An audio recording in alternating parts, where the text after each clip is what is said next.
Hello everyone, আমি রিয়া চলে এসেছি নতুন একটি ব্লগ নিয়ে। তো সকাল সকাল স্নান করে বেরিয়ে পড়েছি বাজারের দিকে। তো দেখো এখানে মায়ের সঙ্গে আমার দেখা হয়ে গেছে। মুখখানি কত মিষ্টি লাগছে দেখো মায়ের। তো তোমরাও প্রণাম করে তোমাদের সাথে গল্প করতে করতে চলে এসেছি বাজারে। তো এখানে পুজোর জন্য ফুলও নিয়ে নিলাম। তো চললাম এবার বাড়ির দিকে। তো চলে এসেছি বাড়িতে। তো এখন আমাদের এই গাছটা থেকে কিছু সাদা অপরাজিতা ফুল তুলে নেব। তো জানো তো আমাদের এই গাছটায় বাইরে থেকে দেখলে বোঝাই যায় না কত ফুল ফুটেছে, কিন্তু অনেক ফুল ফোটে। তো দেখতেই পারছো তুলসী পাতাও নিয়ে নিলাম। তো ঝুড়িতে ফুলগুলো নিয়ে নিয়েছি, অনেক ফুল হয়েছে আজকে। তো এখানে পুজো দিতেও বসে গেছি।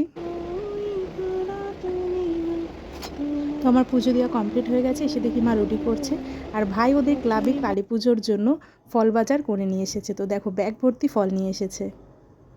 তো সকালের খাবারটা সেরে নিলাম। তো দুপুরে বলেছিলাম খিচুড়ি করতে, তো আমার ভাই খিচুড়ি খায় না, তাই ফ্রাইড রাইসটাই সোনামুখ করে খেয়ে নিলাম। তো ভিডিওটি ভালো লাগলে অবশ্যই লাইক কমেন্ট করে পাশে থাকবেন। টাটা।